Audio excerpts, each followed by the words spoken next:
कई बार पृथ्वी पर ऐसी घटनाएं घट जाती हैं जो रेयर होती हैं। इन घटनाओं पर एक बार तो यकीन ही नहीं होता कि ये रियल है, लेकिन ये पृथ्वी है जहां पर आपको असामान्य प्राकृतिक घटनाएं देखने को मिलती हैं जिस पर यकीन नहीं होता है। वैज्ञानिक परेशान रहते हैं कि आखिर ये कैसे हो सकता है। हालांकि कई घटनाओं को वैज्ञानिकों ने तो सुलझा लिया, लेकिन कई ऐसी घटनाएं भी हैं जिन्हें आज तक वे सुलझा नहीं पाए हैं। तो आज हम आपको ऐसी ही असामान्य प्राकृतिक घटनाओं के बारे में बताने जा रहे हैं जिन्हें देख आप खुद हैरान रह जाएंगे। सबसे पहले हम बात करेंगे ब्लू फायर क्रेटर की। इंडोनेशिया में एक ऐसा ज्वालामुखी है जिसका लावा नीले रंग का बहता है। ज्वालामुखी का नाम सुनते ही हमारे दिमाग में पहाड़ की चोटी से बहते लाल लावा की छवि बनने लगती है, लेकिन ये नीले रंग का लावा देने वाला ज्वालामुखी इंडोनेशिया के बनयुआंगी में स्थित है। किसी साइंस फिक्शन मूवी की तरह दिखने वाला ये ज्वालामुखी सालों से साइंटिस्ट के लिए रिसर्च का विषय रहा है। पहले साइंटिस्ट इसके नीले रंग को इसके तापमान से जोड़कर देखते रहते थे। कावा ईजन ज्वालामुखी को ब्लू फायर क्रेटर के नाम से भी जाना जाता है। रात में देखने पर ज्वालामुखी से निकलने वाला लावा नीली चमक लिए हुए होता है, जो कि एक बेहद अद्भुत दृश्य होता है। ये ज्वालामुखी हमारे ग्रह के बाकी और ज्वालामुखियों से जरा हटके है। अब आप सोच रहे होंगे कि आखिर ये बनता कैसे है। दरअसल कावा ईजन ज्वालामुखी की ऊंचाई 2600 मीटर होती है, जिसके ऊपरी सिरे पर सल्फ्यूरिक एसिड की झील 200 मीटर गहरी है। जब इससे लावा निकलता है तो तेज तापमान से सल्फ्यूरिक गैसों का तापमान भी बढ़ता है। फिर ये गैसें हवा में मौजूद ऑक्सीजन के संपर्क में आते ही नीला धुआं बनाती है। इससे ऐसा लगता है कि नीला लावा ज्वालामुखी से निकल रहा है। अब बात करेंगे फेरी सर्कल्स की। प्रकृति अपने अंदर कई अजीब और अविश्वसनीय रहस्यों को समेटे हुए है। ऐसा ही एक अबूझ रहस्य है नामीबिया का रेगिस्तान। हवाई अवलोकन करने पर या गूगल मैप में देखने पर नामीबिया का ये रेगिस्तान चेचक के भद्दे दाग जैसा दिखता है।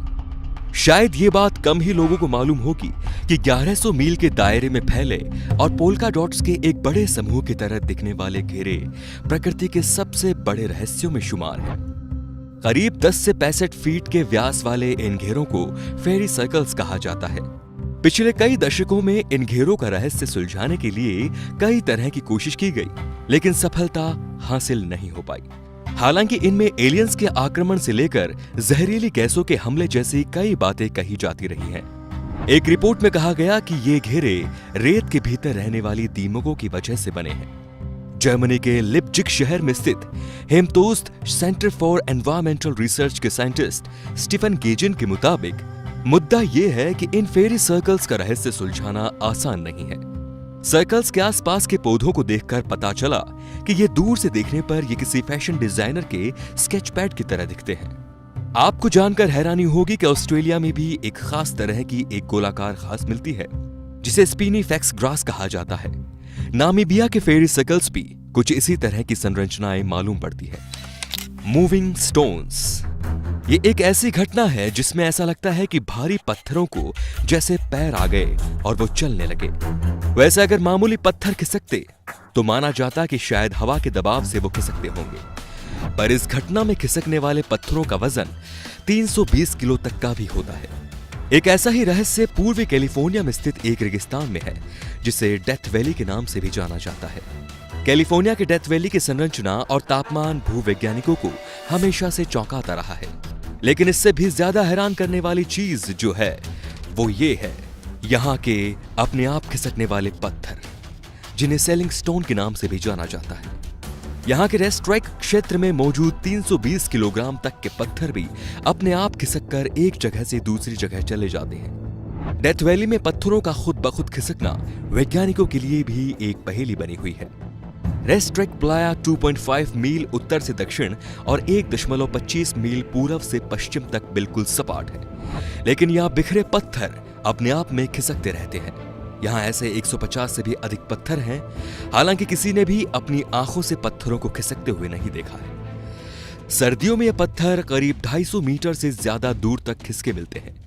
मीडिया रिपोर्ट्स के मुताबिक साल 1972 में इस रहस्य को सुलझाने के लिए वैज्ञानिकों की एक टीम बनाई गई थी। टीम ने पत्थरों के एक ग्रुप का नामकरण कर उस पर 7 साल अध्ययन किया। केरिन नाम का लगभग 317 किलोग्राम का पत्थर अध्ययन के दौरान जरा भी नहीं हिला। अब बात करते हैं लाइट पिलर्स की। इस तस्वीर को देखकर ऐसा नहीं लग रहा जैसे लाइट ने अपने ही कई पिलर्स बना लिए हों। इस प्रक्रिया को लाइट पिलर्स कहते हैं। इन्हें देख के ऐसा लगता है कि जैसे एक विदेशी अंतरिक्ष यान से प्रकाश की किरण हो, लेकिन ये लाइट पिलर निश्चित रूप से एक प्राकृतिक घटना है। ये सूरज या चांद से चमकने वाली रोशनी के वायुमंडल की नमी से लड़ने के बाद दृश्य होता है। ये संयुक्त राज्य अमेरिका की ओहियो में देखे जाते हैं। सुदूर उत्तरी अक्षांशों के नीचे दिखाई देने वाले लाइट पिलर की उपस्थिति इतनी दुर्लभ है कि उन्हें अतीत में यूएफओ के रूप में रिपोर्ट किया गया है। न्यूज 5 क्विनलैंड के फोटोग्राफर माइक विल्हेबर ने तस्वीरें खींची जो हॉरिजन के पार बिखरे दर्जनों नीले सफेद बीम दिखाती है। वेबसाइट एटमॉस्फेरिक ऑप्टिक के अनुसार ऑप्टिकल भ्रम तब पैदा होता है जब ठंडी सर्दियों की हवा लाखों फ्लैट बर्फ के क्रिस्टल को जमीन पर नीचे उतरने की अनुमति देती है। जब स्ट्रीट लैंप से प्रकाश क्रिस्टल से टकराता है तो ये एक पतली लंबी स्टिक को बनाता है, जबकि विल्बर की फोटो में हल्के खंबे सफेद दिखाई देते हैं। हल्के खंबे जो स्ट्रीट लैंप के ऊपर बने होते हैं वे अक्सर नारंगी रंग के होते हैं। लाइट के इन पिलर्स को अक्सर रात में सबसे अच्छा देखा जाता है, लेकिन ये एकमात्र समय नहीं है जब लाइट पिलर्स अचानक आकाश में दिखाई दे सकती है। जब सूरज उगने या अस्त होने से बर्फ के क्रिस्टल से टकराता है तो ये सूर्य के पोल्स के रूप में जाना जाता है। अब बात करते हैं फायर रेनबो की। फायर रेनबो की एक तस्वीर यह असल में कोई प्रक्रिया नहीं है, बल्कि आंखों का धोखा मात्र है। जब गोलाकार बादल बनने लगते हैं तो उसमें मौजूद पानी के कण नीचे से ऐसे दिखते हैं जैसे कि आसमान में कई रंग एक साथ दिख रहे हों। फायर रेनबो को सर्कमफ्रेंस आर्क के रूप में भी जाना जाता है। यह एक बहुत ही रेयर ऑप्टिकल फेनोमेना है। यह शानदार घटना और कुछ नहीं बल्कि वायुमंडल में निकले प्लेट के आकार के बर्फ के क्रिस्टल द्वारा सूर्य प्रकाश या चंद्रमा प्रकाश का रिफ्रैक्शन है। रिफ्रैक्टेड रोशनी हॉरिजन के पैरेलल चलने वाले एक चमकीले रंग के आर्क के रूप में दिखाई देती है। हालांकि यह एक इंद्रधनुष नहीं है और आग से इसका कोई लेना देना नहीं है। यह अपने आप को अपनी उपस्थिति से प्राप्त करता है और लपटों के समान है। ऐसे फायर रेनबो अमेरिका में गर्मियों में देखे जा सकते हैं। हालांकि लूनर सर्कमफ्रेंस आर्क बहुत ही रेयर होता है, जिसको पर्याप्त रोशनी उत्पन्न करने के लिए एक उज्जवल पूर्णिमा की जरूरत होती है। 2012 में कैन रॉटबर्ग ने बादलों के बीच एक चमत्कार फायर रेनबो देखा गया। इसे देख मौजूद लोग काफी हैरान रह गए थे। ये उड़ने वाला तश्तरी जैसा दिखता है। स्नो चिमेनी इन माउंट एरेबस। क्या किसी बेहद ठंडे इलाके में भी ज्वालामुखी फट सकती है? जी हां, ऐसा बिल्कुल संभव है। यहां असल में एक स्नो चिमनी है।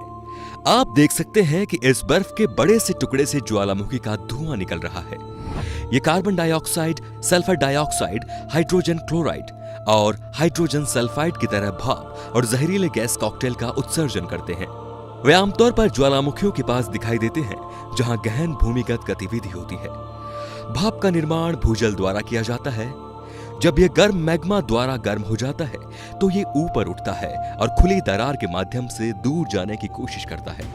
अगर यह अंटार्कटिका की तरह एक बहुत ही ठंडी जगह पर एक सक्रिय ज्वालामुखी में बनता है तो वेंट से निकलने वाली गर्म हवा का प्रवाह ठंड के आसपास के वातावरण लगभग 30 डिग्री सेल्सियस से टकराता है और धीरे धीरे गैसों और भाप संघनक बर्फ में एक टावर बनता है। फ्यूमरोइलो के अंदर आर्द्रता का स्तर 80 से 100% तक होता है और तापमान 0 से 6 डिग्री सेल्सियस तक होता है। जैसे जैसे गर्म हवा की धारा बाहर आती रहती है, जमी हुई मीनार लंबी और लंबी होती जाती रहती है। चलिए बात करते हैं अब कैटाटुम्बो लाइटनिंग की। ये तो आपने सुना ही होगा कि आसमान में बिजली एक जगह पर 2 बार कभी नहीं चमकती, लेकिन आपको ये जानकर हैरानी होगी कि इस जगह पर 1 घंटे में हजारों बार बिजली चमकती है। यह घटना वेनेजुएला में होती है, जहां कैटाटुम्बा नदी पर लगातार 10 घंटे तक बिजलियां मंडराती रहती है। यह घटना साल में 160 रात और हर रात करीब 10 घंटे तक होती रहती है। दुनिया को हैरान कर देने वाले इस रहस्य को बीकन ऑफ मेराकाइबो कहा जाता है। इसके और भी कई नाम हैं, जैसे कि कैटाटुम्बो लाइटनिंग, एवरलास्टिंग स्टॉर्म, डेमेट्रिक रोल ऑफ थंडर। इस जगह को दुनिया का कुदरती बिजली घर भी कहते हैं।